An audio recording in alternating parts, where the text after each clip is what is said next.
ሰላም እንዴት አላችሁ? የኢትዮ ታይምስ ቤተሰቦቻችን ለሰዓቱ የተመረጡ አዳዲስ መረጃዎችን ይዘንላችሁ ቀርበናል። ከመረጃዎቻችን መካከልም በህወሓትና በኢትዮጵያ መከላከያ ሰራዊት መካከል ውጥረቱ ቀጥሏል። ህወሓት በዋጅራት አካባቢ ከባድ መሳሪያ በመጠቀም ተኩስ መክፈቱም ተሰምቷል።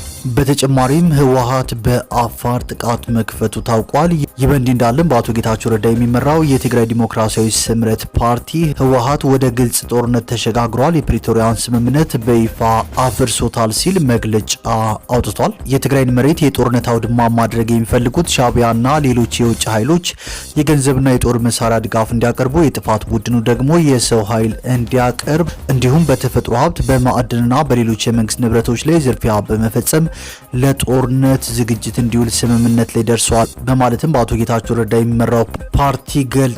ለተለያዩ አካላትም ጥሪዎች ቀርበዋል።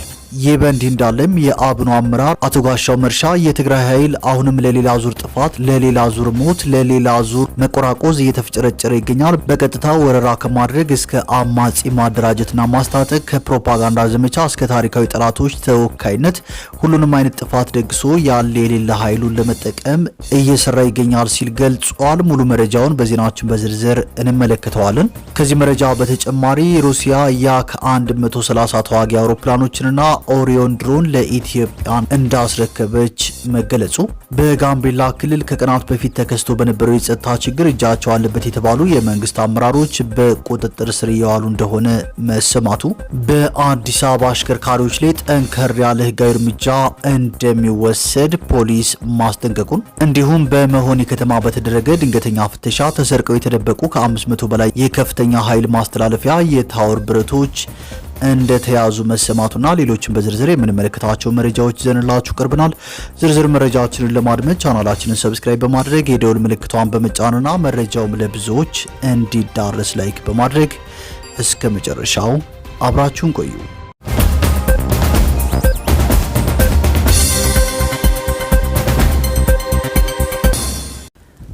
ወደ መጀመሪያው መረጃችን ስናልፍ ህወሓት በአፋር ጥቃት መክፈቱ ተሰምቷል። ህወሓት በራያ መሆኒ ወደ አፋር መጋሌ ቶንሳ ቀበሌ የከባድ መሳሪያ ድብደባ መጀመሩን አንድ አፍታ ዘግቧል። አንድ የአካባቢው ነዋሪ ዛሬ ከሰዓት ጀምሮ ወደ ቀበሌው የከባድ መሳሪያ ድብደባ እየተፈጸመ መሆኑን ተናግረዋል በማለትም አንድ አፍታ ሚዲያ ጨምሮ ዘግቧል። በሌላ በኩል በዛሬው ዕለት በምስራቅ ጠለምት ወረዳ ደገብራይ ቀበሌ ውጊያ እንደነበረ ተገልጿል። በአሁኑ ሰዓትም የህወሓት ጦር ድላምባ ቀበሌ ልዩ ስሙ ስራር ምጫራ ቀበሌና ሌሎችንም አካባቢዎች ተቆጣጥሮ እንደሚገኝ ተሰምቷል። በተጨማሪም በትናንትናው ዕለት በዋልድባ በኩል ከእንስያና ቡያ ወንዝ አካባቢ ጻዳ ቀርኒና ምዝክር የተባሉ ቀበሌዎችን ለመቆጣጠር እንደተንቀሳቀሱ ተሰምቷል። ህወሓት በዋጅራት አካባቢም ከባድ መሳሪያ በመጠቀም ተኩስ ከፍቷል የተባለው በአቶ ጌታቸው ረዳ የሚመራው የትግራይ ዲሞክራሲያዊ ስምረት ፓርቲም ህወሓት ወደ ግልጽ ጦርነት ተሸጋግሯል፣ የፕሪቶሪያን ስምምነት በይፋ አፍርሶታል ሲል መግለጫ አውጥቷል።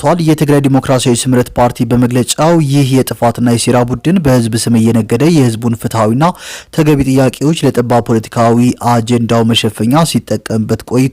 ስለ ግዛታዊ አንድነትና ስለ ተፈናቃዮች ጉዳይ እየሰበከ በተግባር ግን የፕሪቶሪያውን የሰላም ስምምነት በመጣስ የህዝባችንን ደህንነት አደጋ ላይ የሚጥል የጦርነት ዘመቻ ጀምሯል ሲል ገልጿል። የዚህ ቡድን ባህሪና ተግባር በተጨባጭ ሲታይ በስግብግብና ጨካኝ ፍላጎቱ ምክንያት የትግራይ ህዝብ ከባድ ዋጋ ሲከፍል ቆይቷል፣ አሁንም እየከፈለ ይገኛል በማለትም በአቶ ጌታቸው ረዳ የሚመራው ስምረት ፓርቲ ገልጿል። ህግና ስርዓትን በመርገጥ የፕሪቶሪያውን ውል ሙሉ በሙሉ በማፍረስና ጸረ ህዝብ ከሆነው የሻዕቢያ ስርዓት ጋር በማበር ከተጠያቂነት ለማምለጥ ሲል አካባቢያችን በቀጣይ ሁከትና ብጥብጥ ውስጥ እንዲኖር መሰረታዊ የህዝብ ጥቅሞችን አሳልፎ በመስጠት ግልጽ የጦርነት ትንኮሳ ጀምሯል በማለትም ገልጿል። ይህ ጸረ ህዝብ የሆነ የጥፋት ቡድን በሚከተለው የተሳሳተ የፖለቲካ ጉዞና ስሌት እስካሁን የፈጸማቸው ወንጀሎች ሳይበቃው የቀረበለትን ተደጋጋሚ የሰላም ጥሪና የህዝባችንን ምህልላ ወደ ጎን በመተው ጦርነት ለመጫር ሲያደርገው የነበረው የተቀነባበረ ዘመቻ አሁን ወደ ግልጽ ጦርነት ተሸጋግሯል በማለትም ስምረት ፓርቲ ገልጿል። አስከትሎም የትግራይ ህዝብ ያለፈው ይበቃል፣ ከእንግዲህ የሚደረግ ጦርነት የኛ አይደለም፣ አይመለከተንም በማለት ምርጫው ሰላም መሆኑን በተደጋጋሚ አረጋግጧል ብለዋል። ቡድኑ ባካሄዳቸው መድረኮች እንኳን ሳይቀር ህዝባችን ምርጫው ሰላም ብቻ መሆኑን ደጋግሞ ገልጿል። ይሁን እንጂ ይህ የጥፋት ቡድን ከውስጥና ከውጭ የቀረበለትን የሰላም ጥሪ በትዕቢትና በድንቁርና ውድቅ በማድረግ ባለፈው በወደቀው አመራሩ ሳይጸጸት ዳግም የጦርነት እሳት አንድዷል። ይህ ቡድን በእውር ድንብሩ የጀመረው ጦርነት የትግራይ ህዝብ ተመልሶ እንዲጠፋና እርሱ ከተጠያቂነት እንዲያመልጥ የሚረዱትን የጥፋት መንገዶች ሁሉ እንደ ስልት በመከተል ወደ ጥፋት አዘቅት እያመራ ይገኛል። በጓዶቻችን ቀይ ደም የተፈረመው የፕሪቶሪያ የሰላም ስምምነት ገና ከጠዋቱ ያልተዋጠለት ይህ ቡድን ከህግደፍ ጋር በመላላክ ሁሉን ለማፍረስ ብዙ ከሄደ በኋላ አሁን ላይ በይፋ አፍርሶታል። የትግራይን መሬት የጦርነት አውድማ ማድረግ የሚፈልጉት ሻዕቢያና ሌሎች የውጭ ኃይሎች የገንዘብና የጦር መሳሪያ ድጋፍ እንዲያቀርቡ፣ የጥፋት ቡድኑ ደግሞ የሰው ኃይል እንዲያቀርብ እንዲሁም በተፈጥሮ ሀብት በማዕድንና በሌሎች የመንግስት ንብረቶች ላይ ዝርፊያ በመፈጸም ለጦርነት ዝግጅት እንዲውል ስምምነት ላይ ደርሰዋል በማለትም ስምረት ፓርቲ ገልጿል። በማስከተልም ይህ ቡድን ከሻዕቢያ የተሰጠውን ተልዕኮ በመቀበል ለትግራይ ግዛታዊ አንድነት ምንም ትርጉም የሌለው እስከ አፋርና ጎንደር ክልል የሚደርስ መጠነ ሰፊ ጥቃት ለመሰንዘር ዝግጅቱን አጠናቆ ለህዝብ እንኳን በይፋ ሳይናገር የኃይል እንቅስቃሴና የተኩስ ልውውጥ እያደረገ ይገኛል። ለዚህም እንዲረዳው ቀደም ብሎ ቀብሯቸውና ደብቋቸው የነበሩ የከባድ መሳሪያዎችን በማውጣት ወደ አማራና አፋር ክልሎች እየተጠጋ ሲሆን ከድንቁርና ስሌቱ በመነሳትም ለዚህ ዘመን የማይመጥኑ የሚሊሻ አጋፋሪዎቹን አሰልፎ ሲፎክር ይውላል። ለጠባብ ቡድናዊ ፍላጎቱና ለጦርነት ጥማቱ ማርኪያ ሲል በትግራይ ሰራዊት ቁስለኞች ስም በማላከክ ገንዘብ ሲያሰባስብና ሁለንተናዊ ዝግጅት ሲያደርግ የቆየው ይህ ወንጀለኛ ቡድን በዚህ ሳምንት በጸለምቲ አቅጣጫ በጀመረው የጦርነት ትንኮሳ የድሃ ልጆችን ለጥይት ራት በማድረግ ታሪክ ይቅር የማይለው ስህተት ሲፈጽም ታይቷል። ይህ የትንኮሳ ተግባር በአሁኑ ሰዓት በግዛታዊ አንድነት ሽፋን በሁሉም አቅጣጫ ጦርነት ለመቀስቀስ የውጭ ኃይሎችን የጦርነት እቅድ ለማሳካትና የኢትዮጵያን መንግስት በኃይል ለመገልበጥ የታለመ መሆኑ ተጋልጧል። ጀግናው የትግራይ ሰራዊትም ይህንን የሚሊሻ ውሳኔ አስቀድሞ በመረዳት እየፈረሰ መሆኑ የሚደገፍ እውነት ነው። በሁሉም ክፍሎች የሚገኝ ተዋጊ ሊከተለው የሚገባ የህይወት ማዳን ውሳኔ ይህ ነው። ስለሆነም በዚህ አደገኛ ጦርነት ቀጥተኛ ተጎጂ የሚሆኑ በአጠቃላይ ህዝባችን በተለይም ደግሞ የትግራይ ሰራዊት መሆኑን በመረዳት በህግደፍ በሚመራው በዚህ የባርነት ጦርነት ተፈናቃዮችን የማይመልስና ግዛታዊ አንድነትን የማያረጋግጥ ይልቁንም በነበረው የሀዘን ቤት ላይ ሌላ ሀዘን የሚጨምር በመሆኑ የትግራይ ወጣት ራስን በማንኛውም መንገድ እንድታድን የስምረት ድርጅት ጥሪ ያቀርባል በማለትም በአቶ ጌታቸው ረዳ የሚመራው ስምረት ፓርቲ መግለጫ አውጥቷል። በማስከተልም በትግራይ ወጣት ሞት ጦርነት ጀምሬ ወደ ድርድር ገባለሁ የሚል ከንቱ ውሳኔ የወሰነው የጥፋት ቡድን የመጨረሻ ውድቀቱን ለማፋጠን ወሳኝ ምዕራፍ ላይ ደርሶ የጦርነት ትንኮሳ ስለጀመረ ለወንጀለኞች ተብሎ የሚሞት ወጣት እንዳይኖር መላው የለውጥ ፈላጊዎች እንድትረባረቡ ድርጅታዊ ጥሪያችንን እናቀርባለን። የተከበርክ የለውጥና የሰላም ፍላጊ የትግራይ ህዝብ ሆይ የሰላም ወዳድነትን ዛሬ ያልተረዳ አካል የለም ይሁን እንጂ ለፍላጎትና ለምኞት ሳይሆን ለውጭ ኃይሎች ፍላጎት የሚገዙ በገዳዮቻቸው ጫማ ስር ተደፍተው የጥፋት ተልዕኮ የሚፈጽሙ ኋላ ቀር ቡድኖች በአንተ ፍላጎት ላይ ጦርነት ለመክፈት ከተነሱ በሰራዊቱ ውስጥ የሚገኙ ልጆችን ምከር።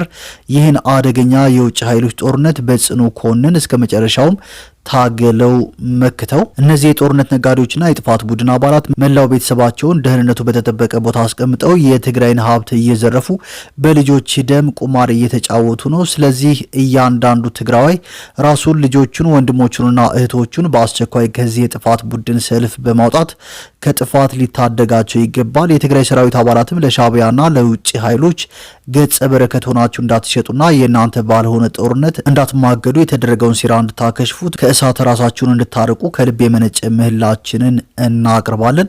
የጥፋት ቡድኑ አባላትን ብትሆኑ ተጠያቂነት የማይቀርላችሁ ዕዳ መሆኑን ተረድታችሁ ከተጨማሪ ወንጀልና ጥፋት እንድትርቁ እጃችሁን ለቀጥተኛው መንገድ እንድትሰጡ በምናሳስብበት መድረክ ላይ እንገኛለን። ከዚህ ቡድን ጋር ሆናችሁ በየቀኑ ወንጀል የምትፈጽሙ አካላት እያንዳንዱ ድርጊታችሁ እየተመዘገበ መሆኑን እያስታወስን ካደረጋችሁት ወንጀል ተጸጽታችሁ ከዚህ ጸረ ህዝብ ተግባር እንድትቆጠቡ እንመክራለን። አንዳንድ ባለሀብቶችና ግለሰቦችም ስግብግብ ፍላጎታችሁን ለማርካት ያለ ህግና ስርዓት በዚህ ቡድን የሚሰጣችሁ መሬት የህዝብና የመንግስት ሀብት በመሆኑ እየወረራችሁት ያለው እያንዳንዱ መሬትና የተፈጥሮ ሀብት እየተመዘገበ ነው። በህግ መጠየቃችሁ ስለማይቀር አሁንም አልረፈደም። ከድርጊታችሁ ተቆጠቡ። የተከበርክ መላው የትግራይ ህዝብ በተለይም ተፈናቃዮች አሁንም ግልጽ እንዲሆን የምንፈልገው በህገ መንግስቱ መሰረት የትግራይ ግዛት ወሰን ሊከበርና ተፈናቃዮቻችን ደህንነቱ በተጠበቀ መንገድ ሊመለሱ ይገባል። ይህ የስምረት ድርጅት መርህና መብት ለድርድር የሚቀርብ አጀንዳ አይደለም። ነገር ግን ይህ በሰላማዊና በህጋዊ መንገድ በፕሪቶሪያው ስምምነት መሰረት የሚፈጸም እንጂ በጦርነትና በዛቻ የሚመለስ አይደለም። ዓለም አቀፉ ማህበረሰብ የፕሪቶሪያውን ስምምነት ለማስፈጸም ሁለንተናዊ ጫና እንዲያደርግ እየጠየቅን ይህንን የሰላም ምክር የማይሰማውንና የሰላም እንቅፋት የሆነውን የጦርነት ነጋዴ ቡድን ከትግራይ ህዝብ ትከሻ ላይ እንዲወርድ እንዲተባበሩ ጥሪያችንን እናቀርባለን። ይህ ጨካኝ ቡድን አሁንም የትግራይን ወጣት ወደ ጦርነት እየማገደ ይገኛል። ይህን አደገኛ የጦርነት እቅድ ለማምከን ብቻ ሳይሆን ትግራይና ህዝቧ ዘላቂ ሰላም እንዲያገኙ ከትግራይ ህዝብና ከለውጥ ፈላጊዎች ጎን እንድትቆሙና የምትችሉትን ድጋፍ ሁሉ እንድታደርጉ የስምረት ድርጅት ይጠይቃል። በወጣቶች ህይወት መቆመር ይብቃ፣ ለሰማዕታታችን ዘላቂ መታሰቢያ ይሁን በማለትም በአቶ ጌታቸው ረዳ የሚመራው ስምረት ፓርቲ ዛሬ መግለጫ አውጥቷል። ይህ በእንዲህ እንዳለም የአብን ከፍተኛ አመራር የሆነው አቶ ጋሻው መርሻ የሚከተለውን መልእክት አስተላልፏል። የትግራይ ኃይል አሁንም ለሌላ ዙር ጥፋት፣ ለሌላ ዙር ሞት፣ ለሌላ ዙር መቆራቆዝ እየተፍጨረጨረ ይገኛል። በቀጥታ ወረራ ከማድረግ እስከ አማጺ ማደራጀትና ማስታጠቅ፣ ከፕሮፓጋንዳ ዘመቻ እስከ ታሪካዊ ጠላቶች ተወካይነት ሁሉንም አይነት ጥፋት ደግሶ ያለ የሌላ ኃይሉን ለመጠቀም እየሰራ ይገኛል። ይህ ኃይል አቅሙን አያውቅም፣ ቢያውቅም አይጠነቀቅም። ከተደጋጋሚ ሽንፈትና መውደቅ እንኳን ዋ ብሎ አይማርም። ከሻዕቢያና ግብጽ በሚጣልለት ዳረጎት የደለበው ይኸው የወንጀለኞች ስብስብ ለሌላ ዙር ጥፋት ድግሱን ጨርሶ ጉዞ ጀምሯል። ይኸው የወንጀል ቡድን በሰሜን ጎንደር ጠለምት አካባቢ ተደጋጋሚ ትንኮሳ እያካሄደ ይገኛል። ለጊዜው የአገር ኩራት የሆነው የመከላከያ ሰራዊት ከአማራ ክልል ጥምር ጦር ጋር በመሰባጠር ተገቢውን ምላሽ ሰጥቶታል። ነገም ከነገ ወዲያም ተመሳሳዩ ይሆናል በማለት የአብን ከፍተኛ አመራሩ አቶ ጋሻው መርሻ መልእክቱን በማህበራዊ ትስስር ገጹ አጋርተዋል። ወደ ቀጣዩ መረጃዎችን ስናልፍ በጋምቤላ ክልል ከቀናት በፊት ተከስቶ በነበረው የጸጥታ ችግር እጃቸው አለበት የተባሉ የመንግስት አመራሮች በቁጥጥር ስር እየዋሉ ነው ተብሏል። የክልሉ ሰላም አሁን ላይ በአንጻራዊነት መሻሻል ማሳየቱንም የጋምቤላ ክልል ፖሊስ ኮሚሽን ነገረኝ ሲል ሸገር ኤፍኤም እንደዘገበው በጋምቤላ ክልል ከተወሰኑ ሳምንታት በፊት ተከስቶ የነበረው የጸጥታ ችግር አሁን እየተፈታ ነው መባሉንም ነው የጠቆመው። የክልሉ መንግስት በጊዜው ባወጣው መግለጫ የመጣውን ሰላምና ልማት ወደ ኋላ ለመመለስ እየሰሩ ያሉ እኩይ ኃይሎች ያላቸው ወገኖች በየቦታው ሰዎች በመግደል ተሽከርካሪዎች ላይ ጥቃት በማድረስና ህይወት እንዲጠፋ በማድረግ ጉዳት አድርሰዋል ማለቱ ይታወሳል። የጸጥታ አካላትንና አመራርን ኢላማ በማድረግ ክልሉን ወደ ለየለት የህዝቦች እልቂት ለማስገባት የተለያዩ ሙከራዎች ሲደረጉ ተስተውለዋል ሲልም በመግለጫው ጠቅሶ ነበር። አሁን ስላለው አጠቃላይ የክልሉ የሰላም ሁኔታ ሸገር ኤፍኤም በስልክ የጠየቃቸው የጋምቤላ ክልል ፖሊስ ኮሚሽን ምክትል ኮሚሽነር ዶች ገድኮት ሰሞኑን በጋምቤላ ከተማ ከተፈጸመ ጥቃት ውጪ አጠቃላይ ሁኔታዎች ነገሮች እየተሻሻሉ መሆናቸውን ገልጸዋል። የሀገር መከላከያ ና የፌዴራል ፖሊስ አባላት ጸጥታውን እየተቆጣጠሩት እንደሚገኙም ተናግረዋል። ትምህርት ቤቶችና የጤና ተቋማትም ተከፍተው አገልግሎት እየሰጡ እንደሚገኙ የተናገሩት ምክትል ኮሚሽነሩ በስጋቱ ምክንያት ስራ ያልጀመሩ ትምህርት ቤቶች ግን እንዳሉ ተናግረዋል። የሰላም ችግሩን ፈጥረዋል የተባሉ ታጣቂዎችን በቁጥጥር ስር የመዋሉ ስራ አሁንም እንደቀጠለ ምክትል ኮሚሽነሩ ጨምረው ተናግረዋል።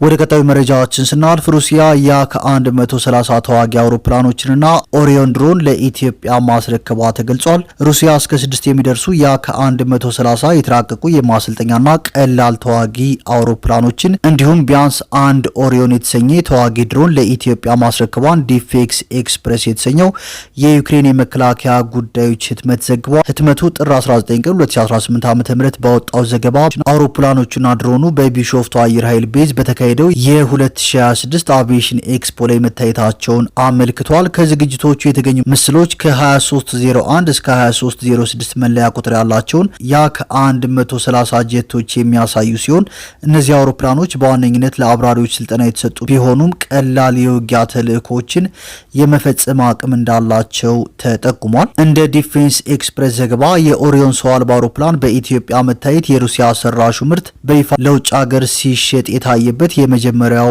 አጋጣሚ ነው። ኦሪዮን በመካከለኛ ከፍታ ላይ ለረጅም ሰዓታት መብረር የሚችል ድሮን ሲሆን ሩሲያ በዩክሬን አልፎ አልፎ ለውጊያ ስትጠቀምበት ቆይታለች። ድሮኑ ቀደም ሲል የቱርክን ባይራክታር ቲቢ2 እና አኪጂን፣ የኢራንን ሞሃጄር 6 እና የቻይና ዊንግ ሎንግ 1 ድሮኖችን በባለቤትነት ለያዘችው ኢትዮጵያ ተጨማሪ አቅም እንደሚሆናትም ዘገባው አመልክቷል።